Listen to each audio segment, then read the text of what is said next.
Hello, I'm Dave Moss, founder of the Unfunded List and host of the Open Door Philanthropy Podcast.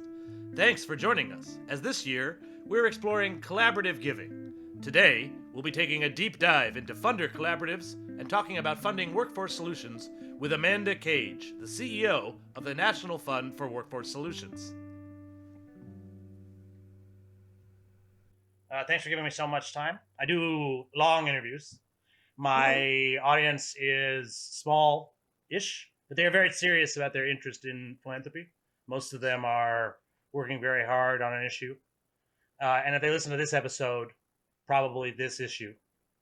I think the most common way someone listens to an episode is that they came to me for advice, and I told them about which episode to listen. So, and increasingly, we do at Unfunded List, the nonprofit that I run, we do read a lot of proposals that are focused on the future of work or workforce development, or I find that they use different language depending on the funder that they're going to.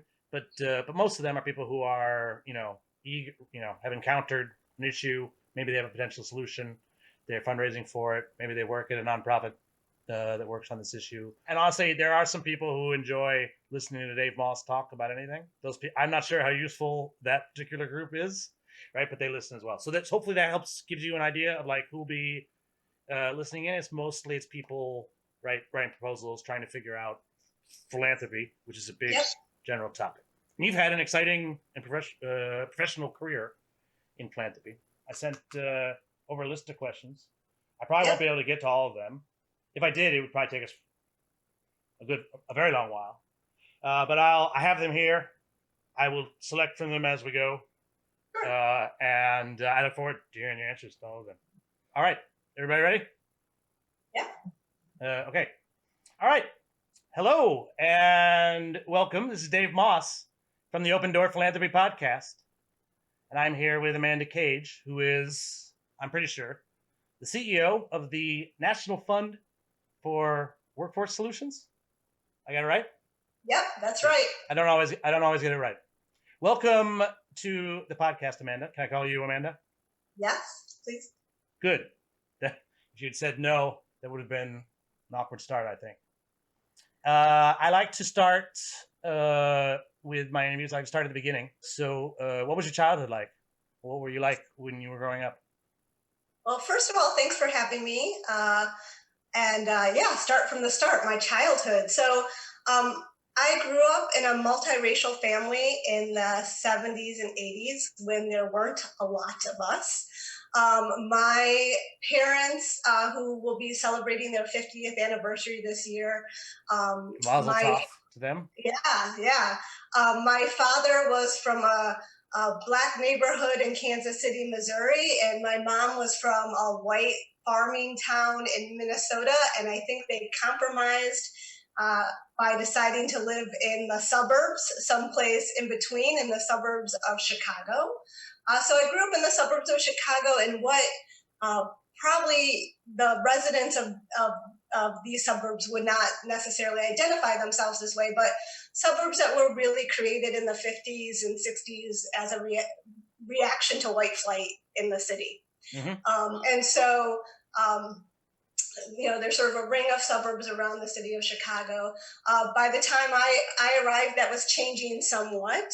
In the 70s, we had immigrants that came to the community, Vietnamese and Laotian refugees. By the 80s, we had, families that were coming from Korea and India and the Philippines. So they were communities that were sort of diversified with a mix of, I would say, sort of working class folks and then an influx of recent immigrants. And so, I grew up in what was, I think, a pretty diverse community. And unfortunately, I don't think there are a lot of diverse communities in this country. There's a lot of segregation, but I was fortunate enough to live in a place that had people from around the world. It's very interesting. I am from America's whitest state. And I'm from like the white part of it. I grew up in Waterville, Maine. Maine. I was like, what is the Were you curious? Oh yeah, sorry. To me, it seemed obvious. My parents were professors, and technically their marriage would have been illegal under interfaith marriage laws. My father is white and my mother is Jewish. They currently live in North Carolina, where up until Loving, I think, their marriage would have been illegal. And you'd be surprised how controversial it is to have even to have a white Jewish mother and a white Jewish father. White, not he's Methodist, but he loves his neighbor. So, Jewish, I like to say. And they're the ones who I think gave me my original exposure to giving. They are pretty generous people. How about you? Was it your parents? Yeah, I think giving and generosity were part of the culture that I was raised in. I would say more so of time than money. Volunteerism was very big for my family. My mother has been sort of a chronic volunteer her entire life. She was a hospice volunteer, an Oh, AIDS hospice volunteer in the 80s and 90s. She recently was a volunteer in the Cook County Women's Jail. hmm. And before COVID, she volunteered as part of a choir that went to hospitals and nursing homes to sing to, Oh, she sings. yes, sick and dying people. So the idea of giving of time to help other folks was part of my experience growing up. You sound My very church, fortunate. Uh, pardon? if you'll forgive me, you sound very fortunate to in the mother department. She sounds wonderful. She's a wonderful person. My father is too. But I'm sure.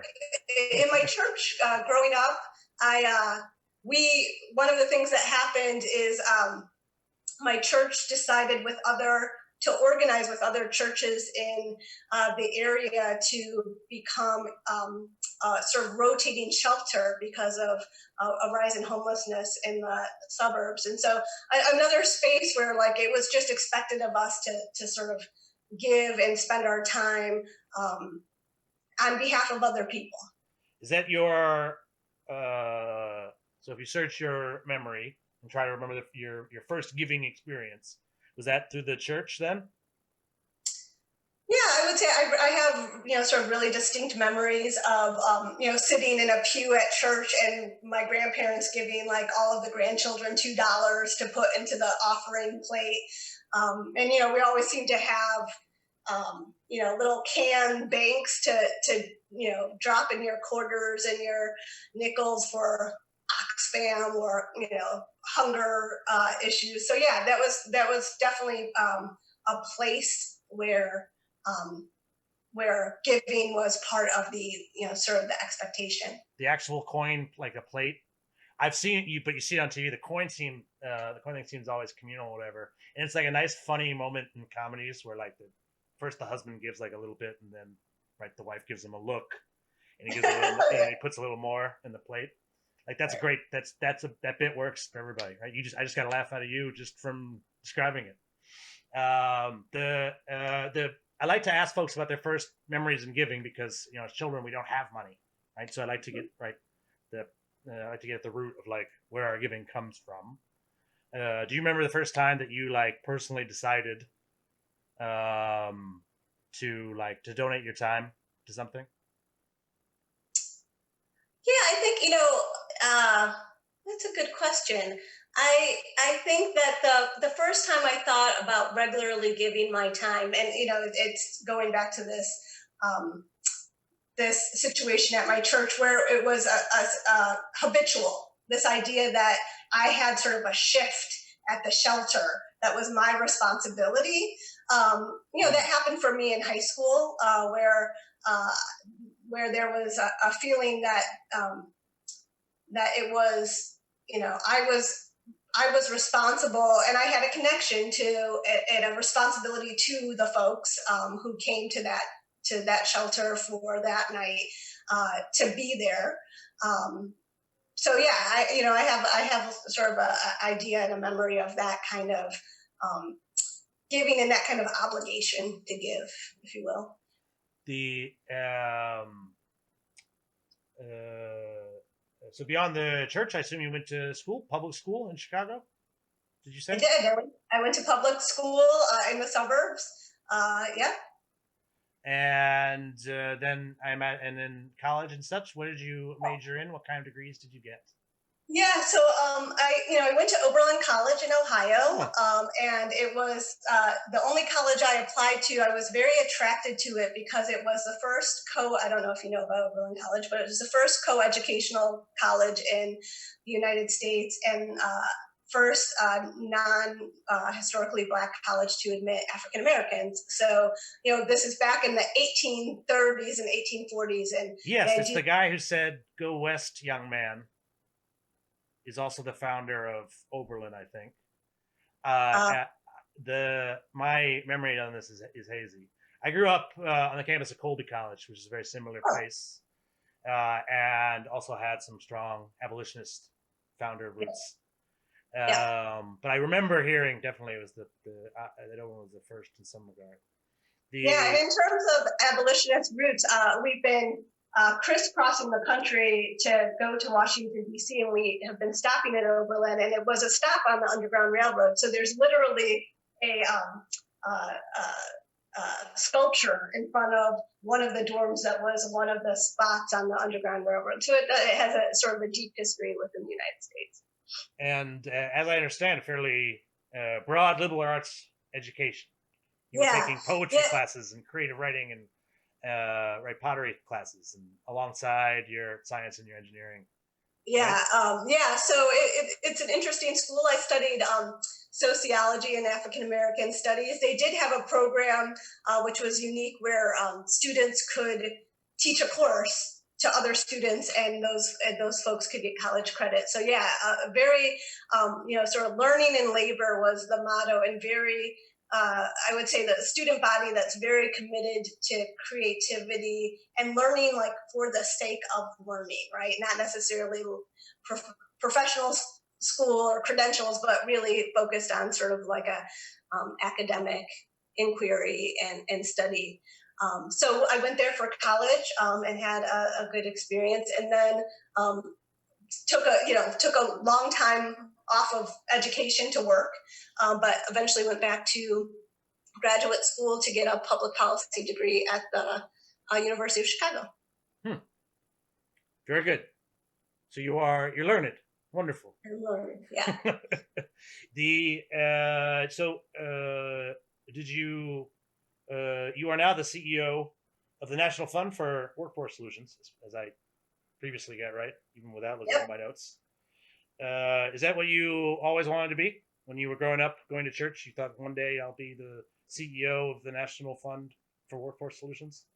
Well, given that it didn't exist, definitely not. But I would say not just the National Fund as an organization, but there's sort of a joke within workforce development that as a field that focuses so much on careers and work, that we're all sort of accidental workforce development professionals. None of us grew up saying, I want to work in the workforce Right. development field and help people get jobs. So yeah, it wasn't. Well, what did you want to be? I think I studied, like I said, I studied sociology in college, and I think probably the earliest occupation that I was interested in was being a sociologist. Like I liked the idea of studying society and institutions and what allowed some people to have opportunity and what allowed some other folks not to have opportunity. So I would say I still do that in my profession, even though I'm not a sociologist. Well, depending on them. So by sociologist, did you mean you wanted to teach sociology? What else does a sociologist do? Yeah. I think there is something to that, to the study of society relevant in any job you might choose. So, and I believe that's the idea behind the liberal arts education, that it will be useful, right, regardless of what you choose to do. What was your first job? When you said that you got the Oberlin degree, then you were working for a while. What was that working for a while? What were you doing? Well, I worked way before going to college, so Oh, I okay. was one of those. I worked all through high school. In fact, my first job I got, that wasn't sort of babysitting. At 14, I got a job in a men's clothing store called Silverman's. You were a I haberdasher. Yeah, I actually I had to lie about my age to get that job, and I'm pretty sure I doctored my student ID so it didn't show what year that I was born because I probably wasn't supposed to be working because of child labor laws. But that was my first job working in a mall, working in a men's clothing store selling suits. Did you say I did Silverman's? Silverman's, yeah, was the name of it. It was like a mom and pop suit store. Yeah, nice Um, suits.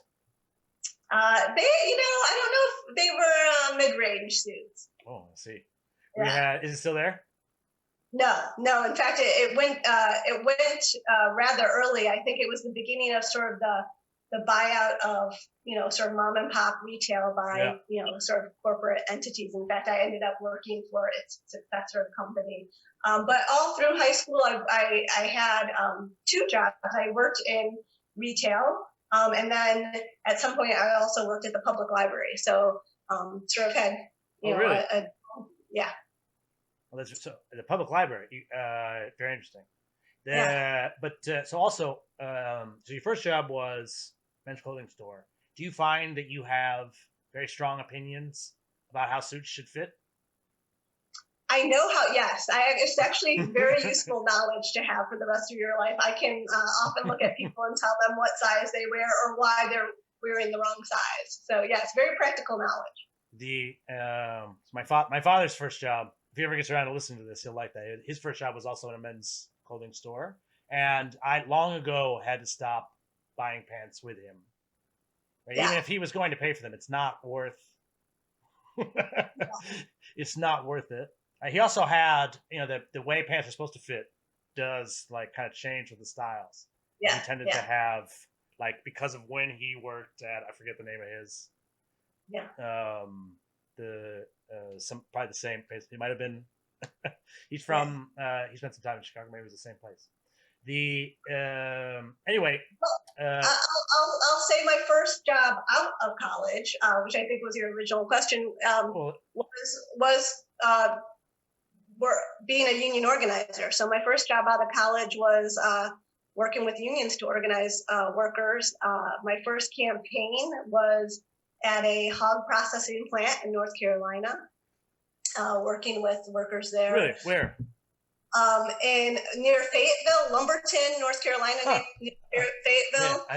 So my parents live in Pinehurst, North Carolina, and I've been by. I've driven around in the country a lot, and several times my mother has been like, "That's a hog processing plant." So perhaps one of those was the one that it's beautiful countryside. Yeah. But I imagine some of those plants probably had some poor practices. So how did you get into union organizing? Yeah, so when I graduated from college, I was really interested in sort of communities and community workers and community organizing. So there's a lot of organizing happening at the time, in cities among community-based organizations, and I knew that being an organizer was something I was interested in terms of like learning the skill about how do you organize folks. During that time, the AFL-CIO was actually going through a little bit of a rebirth as an entity trying to organize workers, trying to increase unionization, and so they had an organizing institute that they ran, where they recruited both workers who were in their jobs, leaders who were in their unions, but also college students to work on union organizing drives. So I entered that program with the intention of really wanting to learn the skills of how to be an organizer and how to help folks sort of rally around something they're trying to change. So would you say you were recruited by AFL-CIO? Yeah. So yeah. They launched a successful recruitment effort. Yeah. I mean, here I am 25 years later, still working on a lot of the same issues. Do they still do? Do you happen to know? Do the unions still do that same kind of campus recruiting, hiring folks at a school?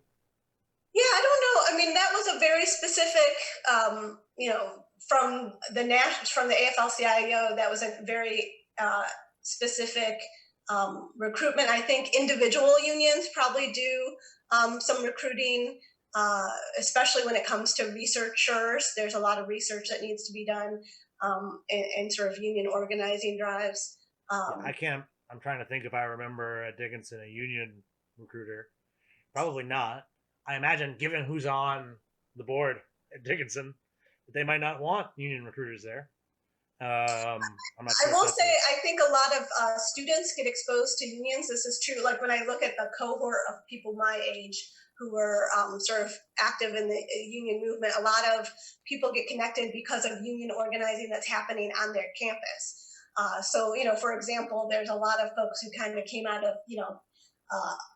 even at Harvard or Yale when they had internal organizing drives where the workers at those universities were organizing, students got exposed to that, and I do think it moves some people into to union work. That makes sense. It was not Dickinson was not a very activistic college, so perhaps not a good target for recruitment. But it was a good this was a good job. They paid you. You got to work. You did have a union. Was it a union job? I have been a union member of a union, which is an interesting, you like all other workers have issues as a worker that you want to organize with your fellow workers around. It was a interesting job coming out of college because part of the way that it was structured was really sending folks to campaigns around the country. So it was, I moved into Holiday Inn in North Carolina with a bunch of other organizers. So it was sort of strange to live sort of in a hotel in small towns around, the South. It's a strange way to start your work life. Did you get assigned? So you got recruited and then assigned in North Carolina? Is that how you ended up there? Yeah, so you got assigned to a union. I worked for the United Food and Commercial Workers, who was organizing meat packers in North Carolina and nursing homes in Georgia. And so spent time in that area working on campaigns to help those workers organize. I would think that the skills from your shifts at the homeless shelter and such would have been useful as a union organizer. Would you agree with that? I would say one thing that has been, sort of consistent throughout my work has been really understanding how precarious people's lives are on the low end of the wage spectrum, how one sort of incident or one interruption can kind of throw people off. There's definitely, when you look at sort of who makes up, who's homeless at any given time, there's the working poor who are, working in working conditions where they're not making enough money to live. And then there are folks who, sort of, might have lost their job and it sort of threw them into turmoil. I think I had a appreciation being exposed to and building relationship with folks who were having that kind of experience in terms of being homeless when I was in high school. It just made me, sort of more sensitive to what happens that puts somebody in that, in that situation or those conditions. Yes, I would think so. Right when you're talking to somebody right about their job, you've seen firsthand what losing that job looks like. I would think that would only make you better, more passionate make you maybe work that much harder. I think it's good. Very, very compelling story. So one of the best evaluators we have here at the Unfunded List, our program depends on a very large volunteer review committee, folks from all over the world, all walks of life, including a lot of program officers at foundations, including a young woman named Whitney Wade. She's a program officer at a place called the McCormick Foundation. I used to work there. And as far as I can tell, she has the job that you used to. She totally does. And I recently caught up with her, and we do evaluator highlight posts from our social media. They're usually the most liked posts that we do. People like shout outs in general. And we did one for Whitney last week, and it's the most liked post ever on that we've ever done on LinkedIn. Oh, So great. she's clearly got a huge fan base there in Chicago.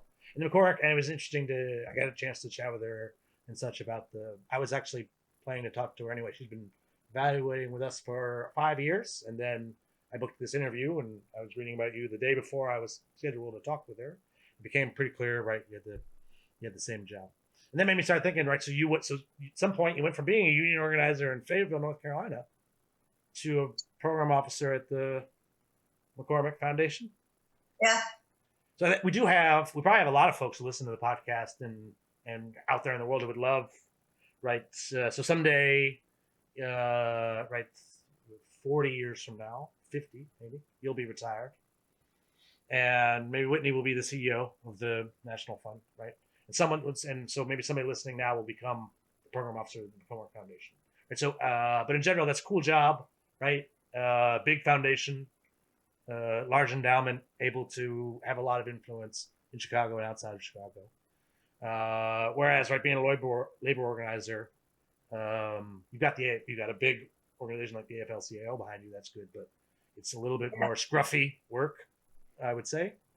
I imagine the foundation, the offices at the McCormick Foundation are very nice.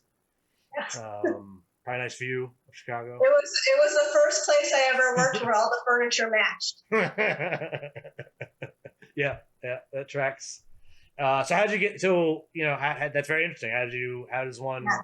There's a saying in Hollywood. They say it's nice work if you can get it, right?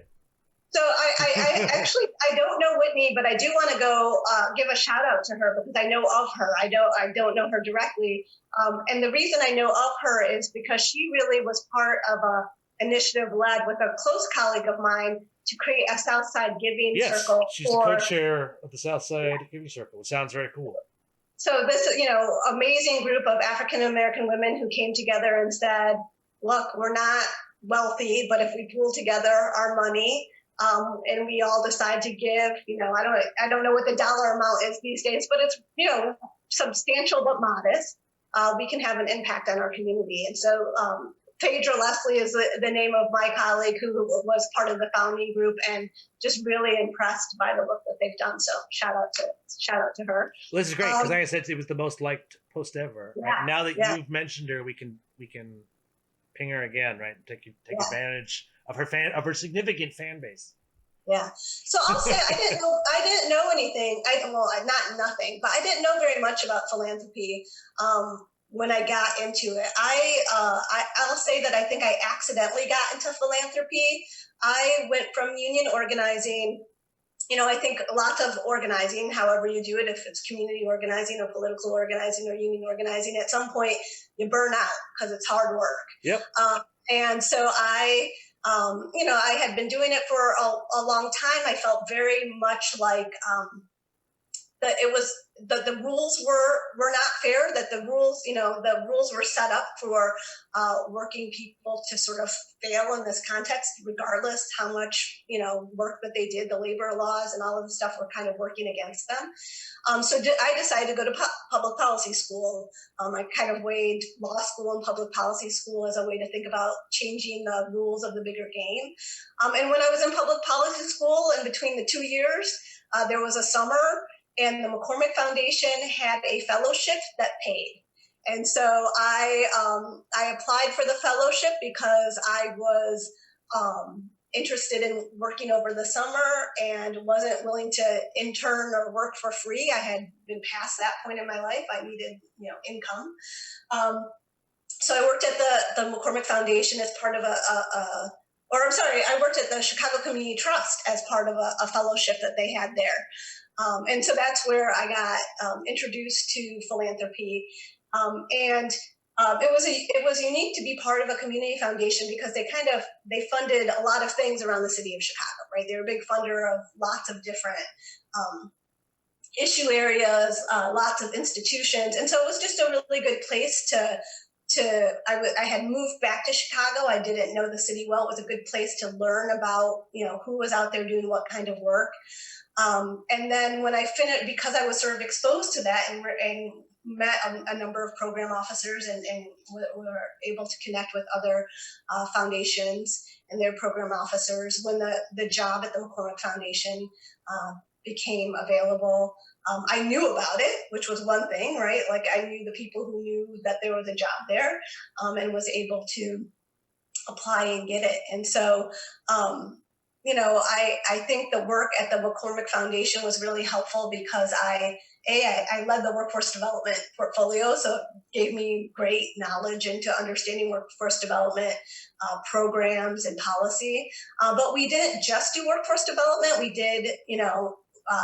did work around literacy and around homelessness and around hunger and around domestic violence and community violence. So it was a really good opportunity to sort of like understand how all of these issues intersect and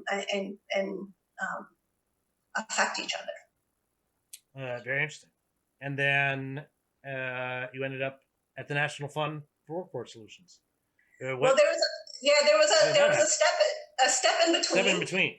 Yeah. So I actually managed the workforce development portfolio at a time when the city of Chicago was sort of revamping and reorganizing its public investment in the workforce development system.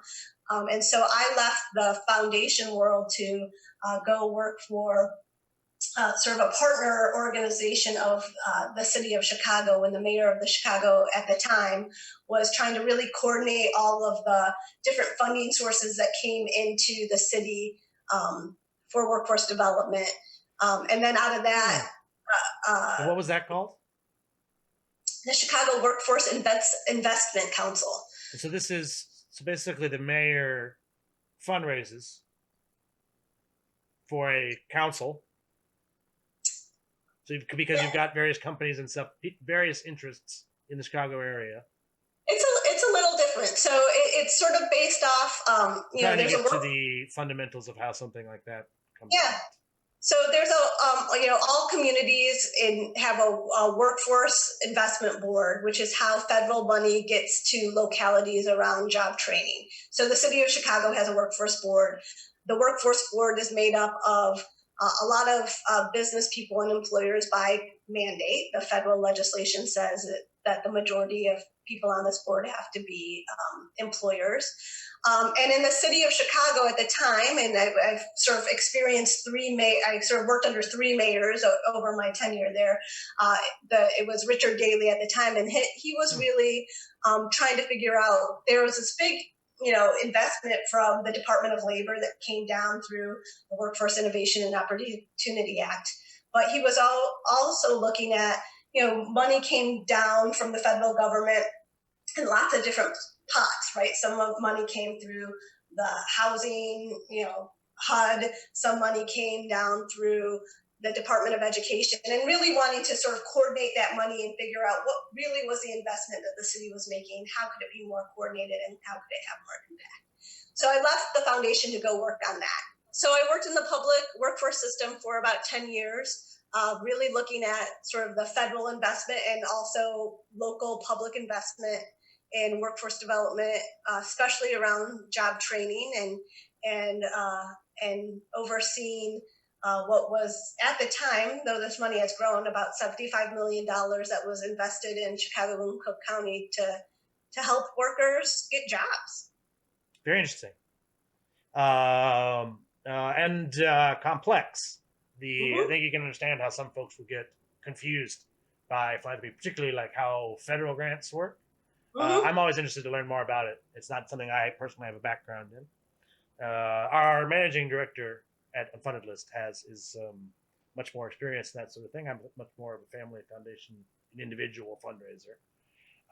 But right as the president flies overhead, right?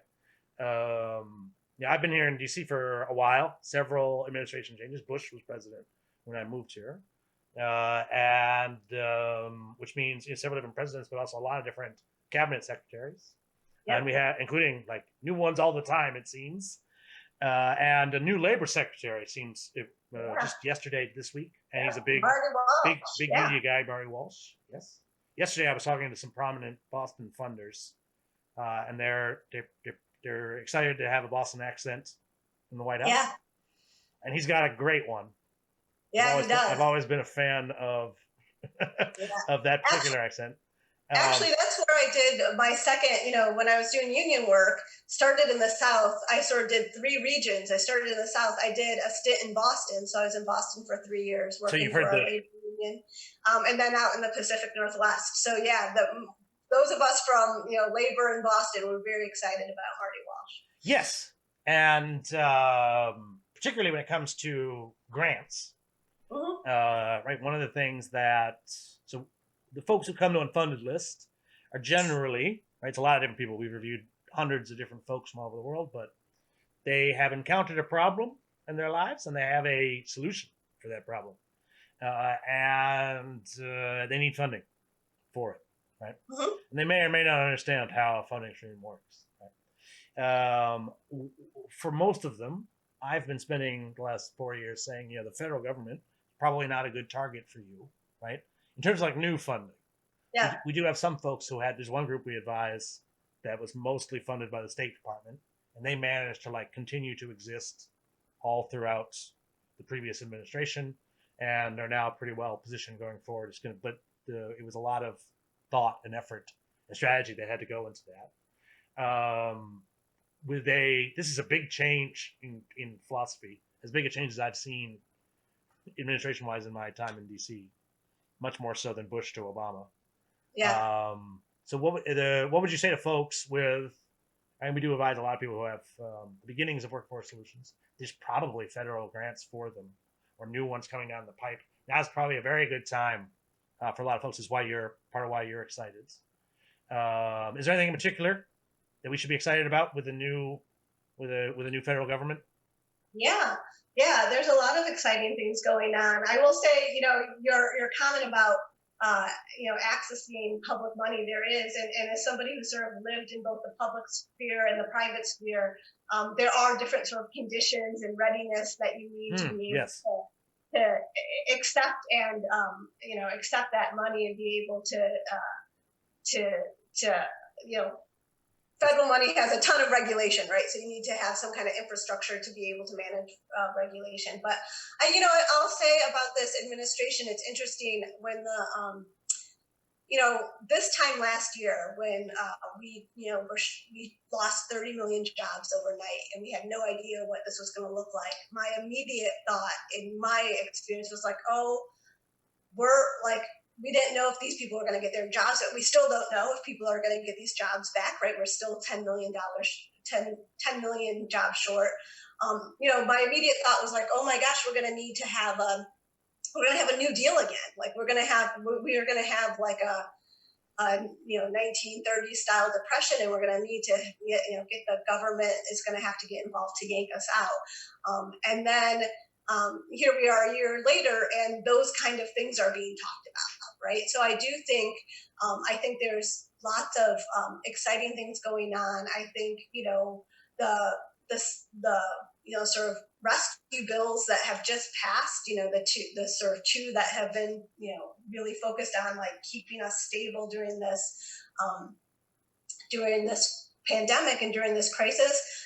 Even in those contexts, there have been innovative tools, right? So direct payments to individuals is something that the federal government had not tried before. Having unemployment insurance that covered gig workers, never did that before. There's talk about getting child tax credits, child payments to really low wage workers. There's always been sort of that tax credit for middle class folks. That's never been done before. So even in the things that have happened already, there's been a lot of change and innovation. But I think what's coming down the pike, and what I hope that we see more of, is big talk about investment in workers, right? And so when they're talking about big infrastructure investment, something that Marty Walsh obviously knows a lot about, or manufacturing or broadband technology, or all these things where we've seen that we really have a broken infrastructure system around this country, that will have a big impact. I think there's real new conversations being had around care and what does care look like in terms of our child care system and our healthcare system, especially on nursing home and elder care. So I think there's a lot of exciting things that could be coming down the Yes, well said. The in particular, I think it's important, and the mission of the unfunded list, according to one federal agency, the IRS, is to educate the public about philanthropy. pike. So, and you said one thing about federal grants, right? You need to be so there are some open federal programs. It's pretty rare that there would be one that like just anybody can apply to. I myself found one that the unfunded list looked like a good fit for from the National Science Foundation, but I found it was one of those things that you had to be like a pre-registered contractor for, and it didn't seem worth the time for us as a small organization. I would have had to go out and find somebody who is, right, co-submit with them. Sometimes, though, that might be worth the time for a smaller group. Where I know that sometimes the lead contractor will have a coalition of grassroots organizations, those sorts of things. The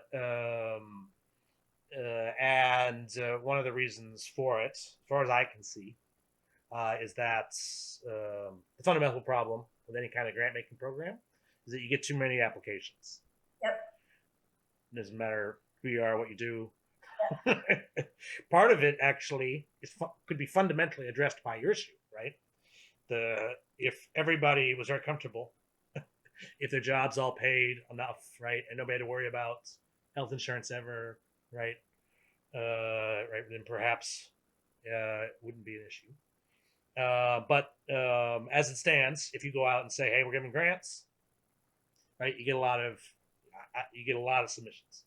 Right. So most of the hundreds of thousands of grant making entities in the world, of which the National Fund is one, have specific funding strategies. Federal government too. Yep. Right. And those are all, and it causes in general like confusion for folks who have an idea, want to get that idea funded. They know that their idea is the one, right? Right. And sometimes some of them come to us and they're very open to hearing critical feedback, and some of them not so much. But in general, right, it's a difficult universe for them to parse out. Right? But it is, in my experience, and I've been fundraising and I've had the privilege to give some grants too. There's usually very good reason and a lot of thought and strategy behind the funding strategies folks have. Yep. And you've worked for several different types of funders. A private funder, funder, where I'm not sure, are there were McCormick family members involved in? No. So it was a legacy foundation. So that's an interesting situation, but also one of the largest, would have to be one of the largest community foundations. Yep. Right, and those work very differently. In DC, it's almost entirely just donor advised funds. I don't believe anyone who works. Well, maybe there's some programming and some other stuff, but most of the work, most of the dollars anyway, are just funding. But I know other community foundations can be much more active, and other things. And then I think now what would you call other than a national fund? Is it would you call it a funder collaborative? That's what I would say. What would you call, what is the National Fund for Workforce Solutions? Yeah, so we're a network of collaboratives, of funder collaboratives. So, sort of a little bit of our history is that we were actually created by a number of national foundations who came together to say that they were concerned at the time that, exactly what you said before around sort of the public system, that public money was not doing enough to work with the most marginalized or the folks with the most barriers who are looking at employment.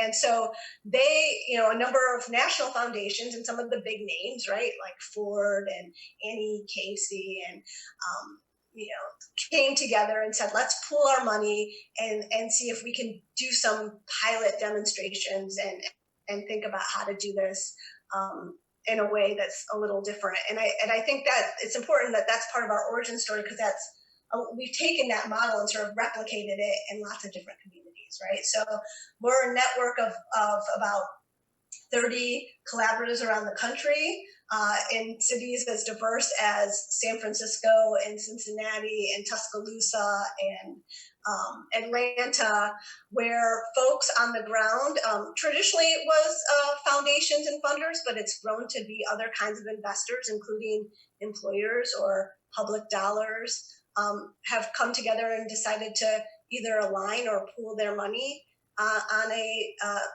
collective strategy and a vision that they have for workforce in their community.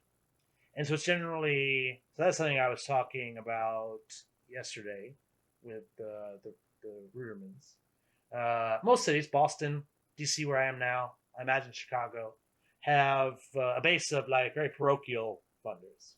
Mm-hmm. I don't mean that like as an insult. I just mean that they like funding locally. Yep. For various reasons. I've run into it myself as a fundraiser. I think probably raised most of my dollars when I was working at a place called the Seed Foundation. We created public boarding schools. We have one in Baltimore that we did the capital campaign for while I was working there. We got a large gift from the Harry and Jeanette Weinberg Foundation while I was there. And I know that they also support the National Fund. It's a very large and well-known foundation, particularly in the Baltimore area where we're building the school. As I remember, I think one of the buildings is named after them. I'm pretty sure. I vaguely remember waiting. It was a long time ago, like 15 years ago. I vaguely remember waiting one day for the plaque to arrive. Like I had to stand there and wait for the plaque. I was like pretty excited about it. It was they hadn't given me that much responsibility up until that point. But it's a beautiful school, and it was we had Martin O'Malley's support for building it, and this is my closest personal experience to what you've been talking about. Right, and because we had the governor's support, right, he would make phone calls. People who supported education, having this public boarding school brought to Baltimore, was able to move a lot of things forward in a way that was like very helpful to us working at the nonprofit, not just for the Baltimore school, but for the like overall cause. There are several other schools. There's now in New Jersey. I think maybe Cincinnati they're thinking about. I don't know. Like I said, it's been a while since I worked there. And that was very, very useful, very complex process. Lots of paperwork, that sort of thing. I imagine what you've been talking about, same sort of stuff. So, do I understand correctly? You would go to a place like Baltimore or somewhere else that has like these local funders who sometimes very much do not want their dollars spent outside of the district. I had donors tell me to get a school in DC and one in Baltimore, and they like multiple times they would remind me they really don't want any of their money going to the Baltimore school or to the D school, which is frustrating. Frustrating to hear, obviously, but you honor the donor request. So is that what your work is like? You go into a local community, you learn the particularities of the local funders who are interested in, and you get them working together.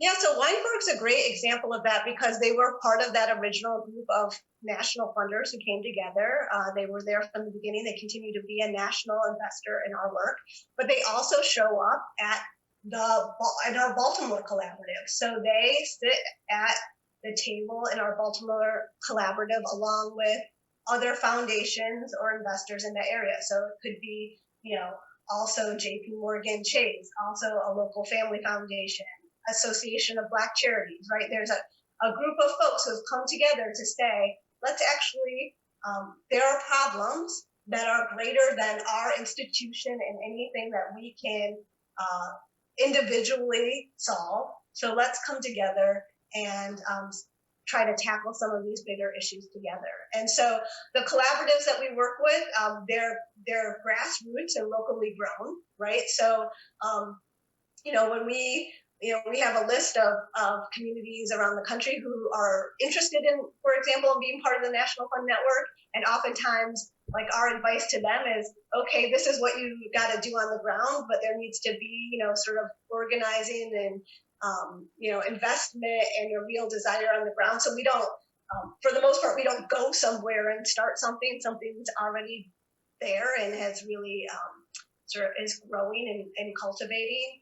And then, each collaborative comes up with its own sort of internal structure for how they'll make decisions together and how they'll invest their money together.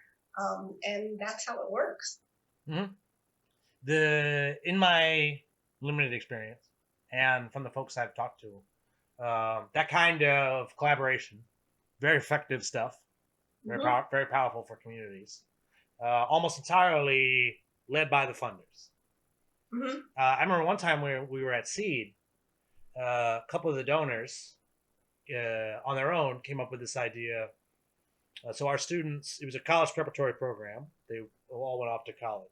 One of the issues was, like, yes, they got to college or whatever, but college is expensive. They don't have money once they get there. And so the donors came together, and he first put in $50,000 of his own money, and then he called 3 friends and got them each to write $50,000 as friends, right? Mm-hmm. This was a very rich man. He had worked very hard, built a company, and we did a program for a while. It was very successful. Kept I think a lot of kids were able to stay in school because of this. We were giving them $500 a month all year as long as they were in school. No strings, no, like, they didn't have to show us their grades or anything like that. I remember the lead donor was like, if they want to spend it on beer, they can spend it on beer. I bought beer in college, right? I was the fundraiser at the time, and there were like some other programs we wanted to raise money for. I just remember thinking, like, well, he can do that so easily, but he's the donors can work on it.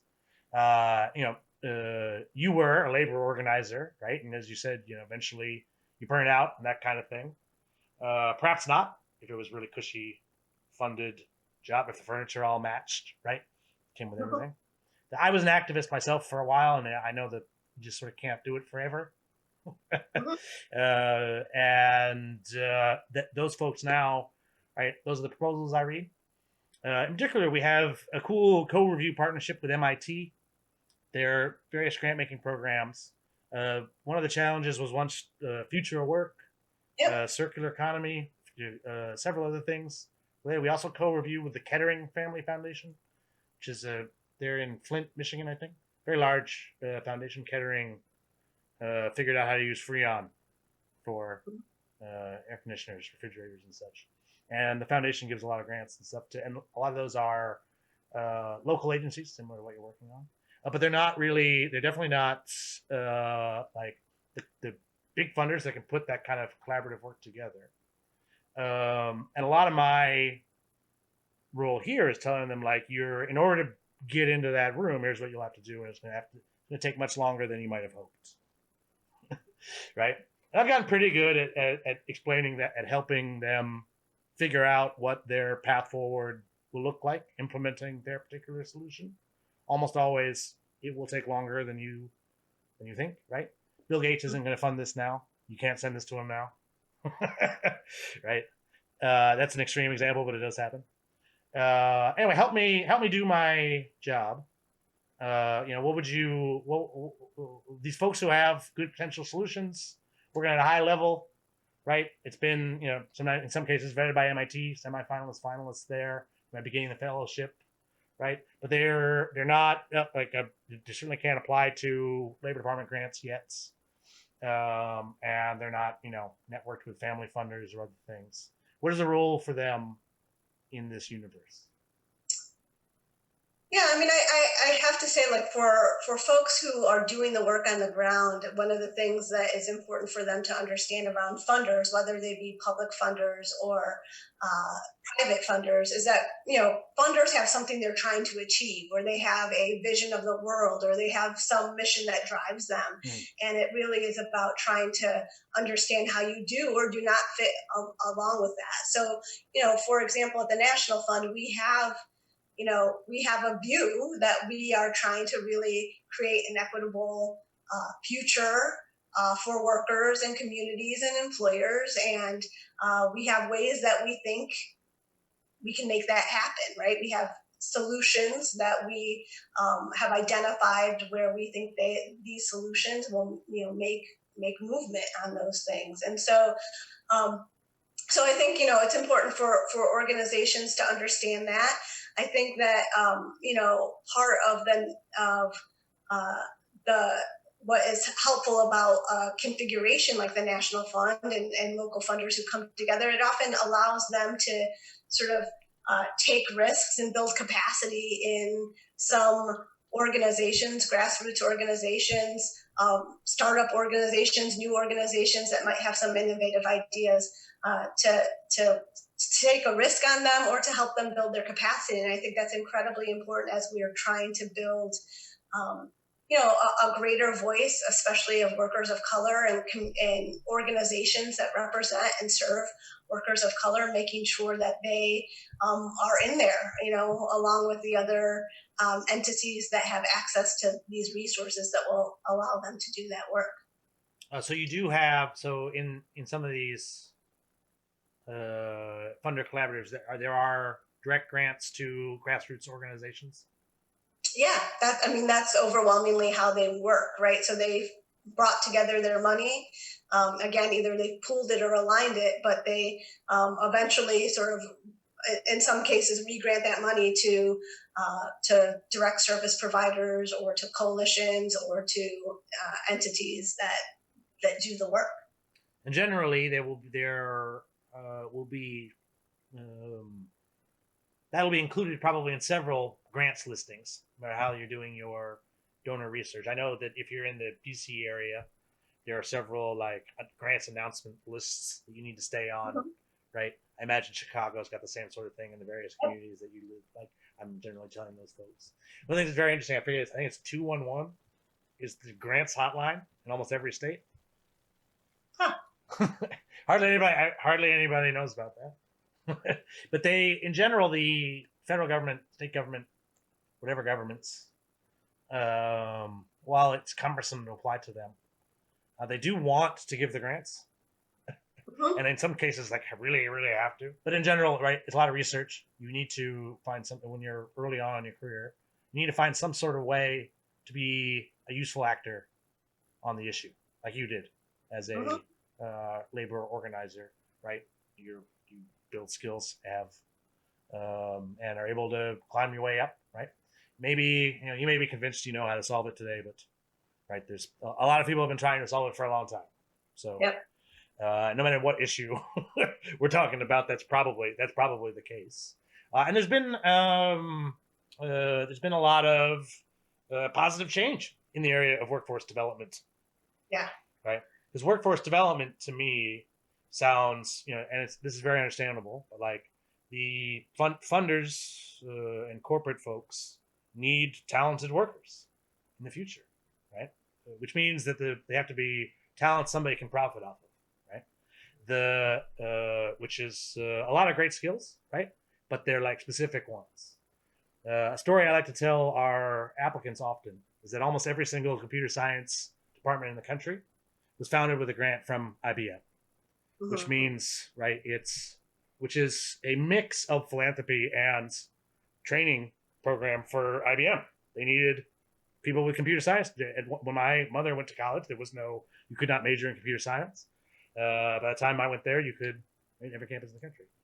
But it does mean that they were generally not, the curriculum does lean towards the skills IBM wants.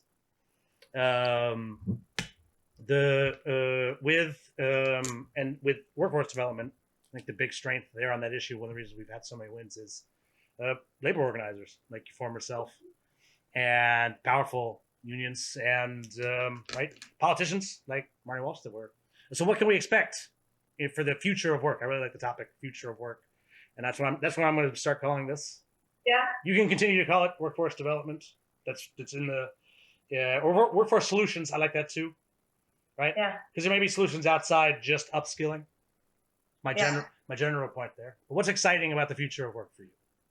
Yeah, so there's definitely a future beyond just upskilling, and I do want to talk a little bit about like our sort of take and our angle on what we think are the most important issues in workforce development and how we approach them, which is through the solutions that we think are important. And I think they sort of build on some of the comments that you made earlier. But we have at the National Fund, and folks who are members of our collaboratives, we really have focused on 4 ways that we think that we can make movement in this area, and really deal with the whatever you want to call it, the future of work, but it's really now, right? These issues that we're having continue to happen, and it's not, upskilling is not the only answer, though it's the answer that we talk a lot about. It's the one I hear about a lot. Yeah, there's a lot of independent funders on it for the reasons I just sort of. Right? They need people with these. They need to have people with these skills to hire them. It leads to some like weird solutions, right? Yeah. Like I'm going to upskill these garment workers as coders. It's like, what do they want to? Do the garment workers want to be coders?